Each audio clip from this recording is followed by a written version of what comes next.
Namaste. Now I'm going to have and discuss with you all a topic on management and its comparison with Ramayana. So we can just see how management lessons can be learned from Ramayana. So this is Dr. Gayatri Harikumar here.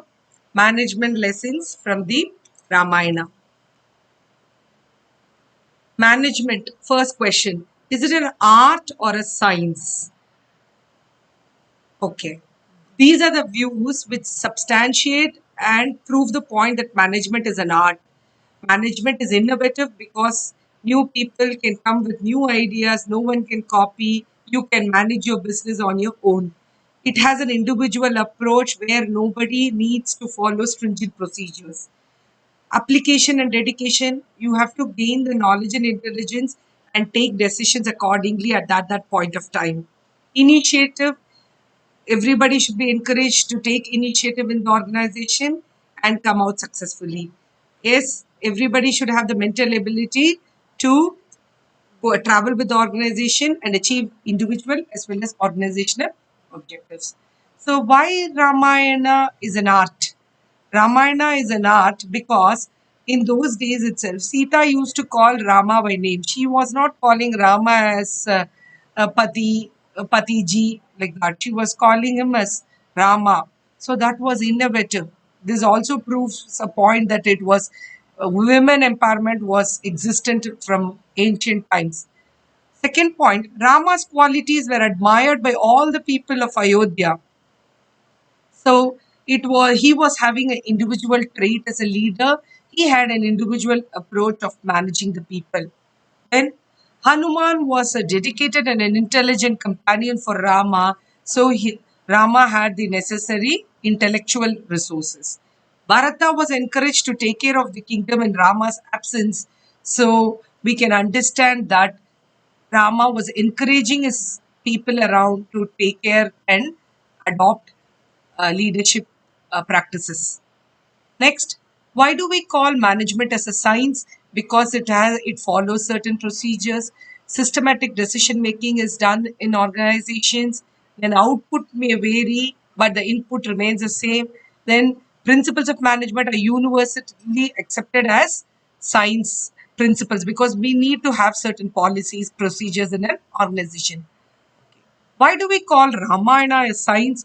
Because Rama and Ravana had the same military prowess and strength, but both had applied different leadership styles to suit the needs of the organization. Both had equal strength, which were uniform inputs, but outputs varied according to the level of knowledge and application skills. So both had the same resources. For example, in a science, even if we get the same chemicals, we will come out with a different result. Another person may come out with a different result, which may be different from a standard. So here we prove the point that Ramayana is a science because even though the resources where inputs were same, they were able to come with a win or a lose situation. That was the outcome of Ramayana. Next, management. What is management? Management is the art of getting things done through others. Here in Ramayana, we see that objective setting. Rama wanted to bring Sita back safely from Ramka with the help of Vanara Sena. Okay, this drives me to explain a point as to what the difference between goal and objective is. Goal means we have to explain in numerical terms. For example, I will achieve 10% more profits than last year. That is called a goal. Whereas objective is explaining how you will achieve your goal. I will achieve an increase in 10% profits by reducing the cost, by expanding my marketing territory, by expanding my marketing share. So, objective is explaining the process of achieving the goal. So, here in Ramayana, we see an objective that was set by Rama to bring back Sita with the help of Vanarasena. Then we are moving on to the next major functions of management, which are planning, organizing, leading, staffing, coordinating, and controlling. First one is planning in Ramayana. What is planning? Planning is deciding in advance what has to be done in future. So here in Ramayana also, Rama planned the following. He was choosing and sending Hanuman to find the whereabouts of Sita. Next, he decided to build the Setu bridge to reach Lanka. When I say Setu bridge, people will come up with lot of doubts in their mind as to whether Setu bridge existed. For those who have doubts in their minds, please go to Google and search the scientific existence of Setu bridge that have been understood and the points that have been recorded in scientific experiments and conclusions that are posted in Google. Please go and see that. Then Rama planned and was preparing to wage a war in case of necessity in order to win Ravana to bring back Sita later if Ravana doesn't agree to peace terms. Next, organizing in Ramayana. Organizing means it is a process of dividing the work into sections and departments and allocating the resources. So everything you cannot do in an organization, the leader or the CEO or the managing director cannot do everything on his own. He has to depend on his line of authority to get the things done. Similarly, here cannot win a war sole-handedly, even though he was considered to be an avatara. He was not supposed to be showing his godly skills in this earthly life. He behaved like an individual human being and went through all the trauma, happiness, sadness in life like any other ordinary human being. So when Rama had to organize this uh, army of Sena, Vanarasena, he had to follow the following steps. Rama understood the strength of the Vanarasena and accordingly gave them the task of building the bridge and also allotting some work in the war field later when Rama battled against Ravana. Rama was managing when you see managing a single monkey becomes a threat. You cannot make a monkey listen to you as a human being. Monkeys won't listen to you. But Rama had the skill and talent to manage this talent of utilizing this monkey resource and make them work for building the bridge and fighting a war. So Rama used this Vanara resource to the optimality. Rama was not seeing the contribution of the squirrel as minor or trivial, and he treated it with respect. So we can say that even if your trust, all your staff may not be competent, they may not have the same skill and talent, but you have to see as to what you can get the best out of them and organize them and make them do the work. Staffing in Ramayana, staffing is it is the process of putting the right person for the right job. Rama managed HR well in the following way. Rama sensed the tact and intelligence of Hanuman and sent him as the messenger to locate Sita and convey the message. While returning after seeing Sita, Hanuman says, "Seen Sita," and not Sita was found. There is a difference in this. Seen Sita means Hanuman conveys a message. I have seen Sita. He doesn't even want to delay the message even by a fraction of a second. He says, mission accomplished. Because when you say seen, it means it is already seeing Sita only. So he conveyed that message so quickly to Rama. The difference in the message style is that Hanuman clearly accomplished the purpose by telling that he has seen Sita without talking unnecessary words, which is a lesson for all. So when we are in business, when we are in office, when we are in an organization, we need to speak to the point and not back the conversation, which may lose the where we may lose the point of communication and end up in a confusion stage. Directing in Ramayana. It is a process of managing and leading people in the right manner to achieve the set objectives. Rama's leadership traits.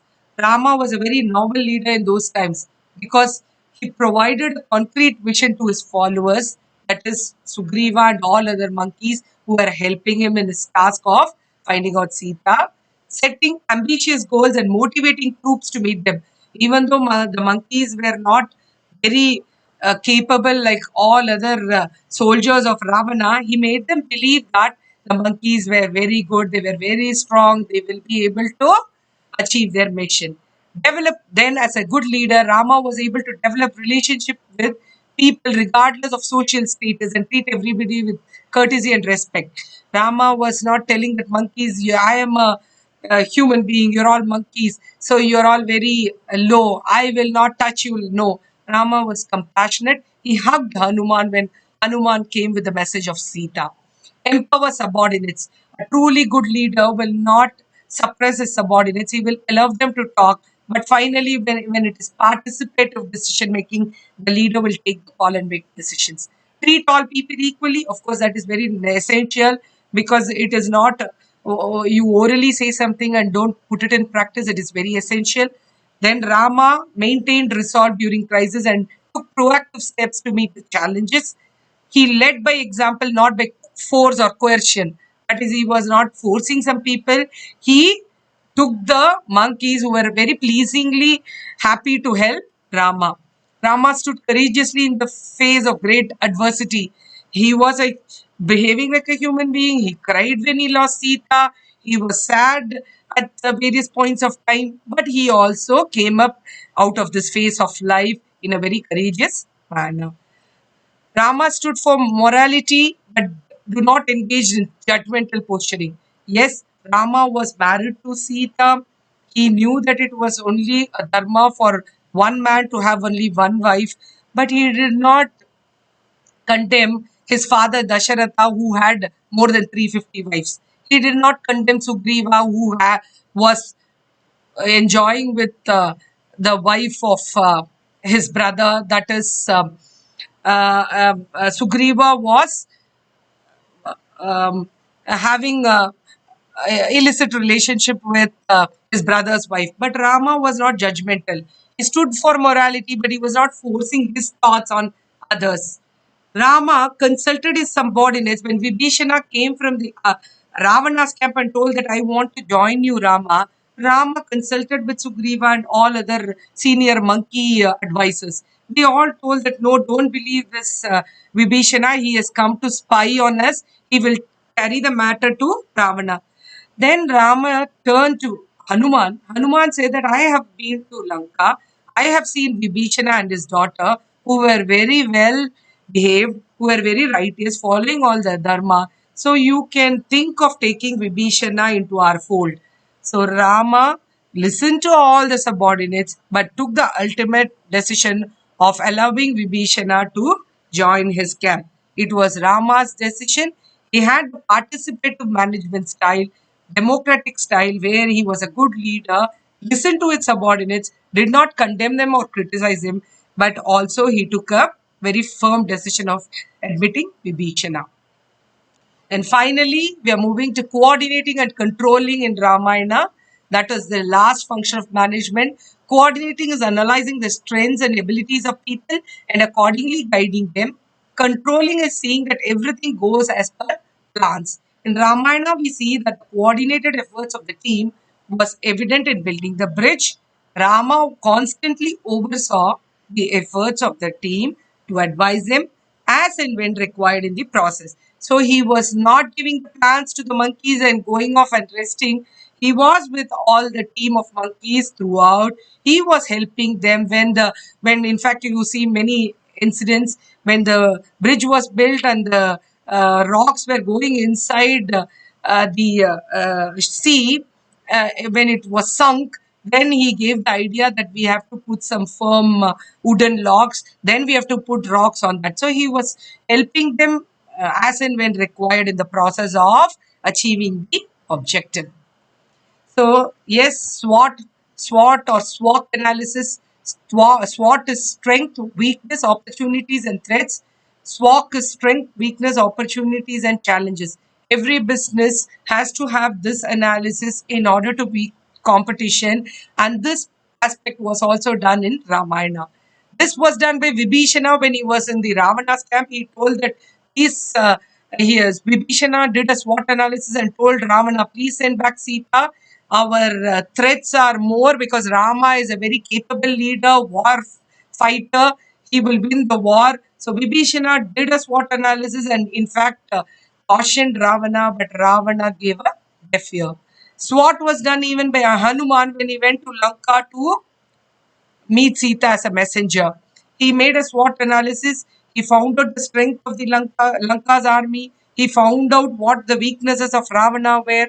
He found as to what opportunities Rama's camp had and the threat posed by the competitors' army.